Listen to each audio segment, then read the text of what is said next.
Maverick's riveting story of people who have changed the world. From Koch Industries to Classroom, inspiring the next generation of entrepreneurs. Summary. Born into a modest family in Quanah, Texas, the Koch brothers transformed their father's oil refining business into a sprawling $125 billion conglomerate, earning their spot amongst the world's richest individuals. This captivating journey, which navigates their early life, the development of pioneering thermal cracking technology, risky ventures in Soviet Union and Germany, numerous legal battles, and ultimately a bitter family feud that ended in them taking majority ownership of Koch Industries, showcases the potent combination of innovation, resilience, and fierce entrepreneurship. Their tale, littered with moments of bold risk-taking and sharp business acumen, serves as a rich source of inspiration, perfectly poised to ignite the entrepreneurial spirit in the upcoming generation. Presented by Global Elites Network at Non.School. Global Elites Network, pioneering future leaders through innovative education. Fred Chase Koch, the patriarch of the Koch family, was born on September 23, 1900, in Quanah, Texas. His father, Harry Koch, was a Dutch immigrant who embarked on a journey to the United States with aspirations to live the American dream. Back in the Netherlands, Harry was a printer's apprentice, but after moving to America, he ventured into media by purchasing the Tribune Chief newspaper. The newspaper provided the family a stable living, but it wasn't extraordinary. It was in this modest environment that young Fred Koch nurtured his dreams. Fred Koch was an industrious student who embarked on his academic journey at Rice University in 1917. 2 years later, he transferred to the prestigious Massachusetts Institute of Technology, MIT, showcasing his ambition and tenacity. His drive was unrelenting, and by 1922, he had bagged a chemical engineering degree from MIT. Not a moment too soon, Fred dived headfirst into the workforce. Fred's initial working years saw him moving from job to job, constantly propelling himself up the corporate ladder. It was a relentless cycle, and eventually, he secured the position of a chief engineer at the Medway Oil and Storage Company. Although this was a coveted role, it wasn't enough for Fred. He harbored an entrepreneurial spirit, like his father, and desired to establish his own company. This would mark the inception of what we know today as Koch Industries. In 1925, Fred teamed up with a former classmate from MIT named Keith, who had launched his own enterprise, the Keith Winkler Engineering Company. Eventually, Keith stepped away, leaving the company solely to Fred. At the time, Koch Industries was a minor player in the oil industry. However, Fred's creativity and innovative thinking saw the development of a more efficient thermal cracking process, a breakthrough that allowed small refineries to convert crude oil into gasoline. This pivotal invention brought Koch Industries into the limelight, albeit not without stirring some conflict. Major oil companies, threatened by this innovation, resolved to obliterate Fred through a barrage of litigation. They initiated 44 lawsuits against him, intending to suffocate him with legal burdens. However, they underestimated Fred's tenacity. His determination saw him winning 43 out of the 44 lawsuits. As it turned out, the single loss was attributed to a corrupt judge, suggesting that in essence, Fred was victorious in every single lawsuit. Despite the monumental legal victory, the lawsuits made it challenging for Fred to conduct business in the US. As a result, he decided to look for opportunities abroad and ended up working with Stalin in the Soviet Union. His savvy negotiating skills led the Soviets to agree to pay him upfront, which was a significant win given their reputation for defaulting on payments. Fred's collaboration with the Soviets led to the establishment of 15 oil refineries, and he even trained Bolshevik engineers on how to run these facilities. For a while, it appeared that the partnership was flourishing. Fred had accrued about $500,000, a substantial sum at the time. However, once the Soviets felt they no longer needed him, they abruptly cut ties, and Fred was forced to return home. Despite his success abroad, he was still embroiled in ongoing litigation back in the US. Therefore, he continued looking for international opportunities, eventually finding one in Germany. Although Germany was led by dubious individuals with radical ideologies, its rapid development couldn't be denied. Fred saw the opportunity and seized it, eventually constructing a massive oil refinery in Hamburg, personally approved by Hitler himself. This was a profitable venture that contributed significantly to Fred's growing fortune and international connections.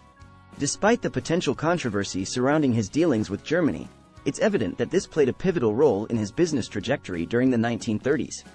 In 1940, as World War was looming, Fred was invited by the U.S. Navy to assist in the creation of aviation fuel. They needed the expertise he had acquired from his business ventures in Europe. This marked Fred's return to the U.S. industrial scene, where he contributed significantly to the U.S. war efforts. Despite the potential drawbacks of dealing with Nazi Germany and Soviet Russia, Fred was well aware that the survival and growth of his company hinged on his strategic international dealings. As a result, he was able to establish a massive network that stretched from the United States to Europe and even Asia. This entrepreneurial vigor was what made Koch Industries a global powerhouse, but it also gave rise to controversies and legal battles, particularly during the succession phase of the company. In the 1960s, with the company having solidified its roots in the global industrial landscape, Fred began preparing his sons to take the reins. He wanted his boys to have a deep understanding of the business, its operations, and its ambitions. Among his 4 sons, Charles and David Koch would ultimately take the helm of the family business. Charles and David were unique, even in their childhood days. Born in Wichita, Kansas, they were imbued with the ethos of hard work and determination from a young age. From their father, they inherited not only a substantial fortune but also the unwavering drive and passion for industrial innovation. Charles, the second eldest, was particularly known for his industriousness and business acumen, while David, the third son, was recognized for his ability to build and manage relationships. Charles and David Koch inherited more than just a company when their father passed away in 1967. They inherited a legacy, a titan in the energy industry, built on a foundation of innovation, grit, and tenacity. However, the inheritance wasn't smooth. It sparked a bitter legal and boardroom battle, particularly concerning the dividends paid by the company. The disagreement over the company dividends would escalate to a full-blown familial rift in June 1983. The conflict was mainly between Charles and David, who wanted to reinvest the dividends for company expansion, and their brothers Frederick R. Koch and William Bill Koch, who preferred higher dividends. After a bitter feud, the stakes of Frederick and Bill were bought out for a staggering $1.1 billion. This meant that Charles and David became the majority owners of Koch Industries, steering the company towards unprecedented growth. With Charles as the CEO and David as the executive vice president, Koch Industries thrived. They diversified into several different sectors including paper, chemicals, real estate, and even venture capital, showing their wide-reaching business acumen. By the turn of the century, Koch Industries' value had exponentially grown. It was no longer a business focused solely on oil refining. It had become a diversified conglomerate with fingers in a plethora of industries. In the years that followed, the brothers worked tirelessly to expand their business. They believed in their father's philosophy that to succeed, they needed to focus on long-term growth rather than short-term profits. As a result, they reinvested 90% of their earnings back into the business, resulting in a phenomenal growth trajectory that saw Koch Industries achieving a revenue of $125 billion as of today, standing second only to Cargill among privately held companies. The rise of Koch Industries is not merely a business story. It is a testament to the power of innovation, perseverance, and entrepreneurship. It is a story of how a modest family business, embroiled in controversies and legal battles, can rise to become a global powerhouse through a steadfast commitment to ingenuity and long-term growth.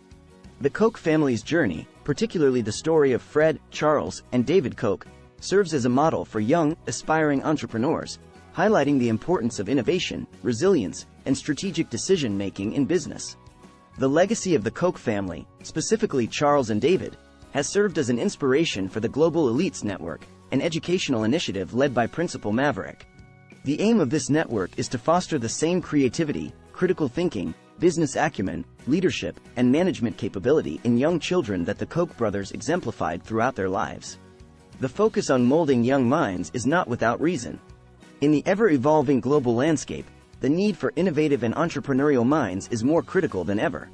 With this understanding, the Global Elites Network has designed a unique curriculum that encourages children to think beyond the confines of traditional education.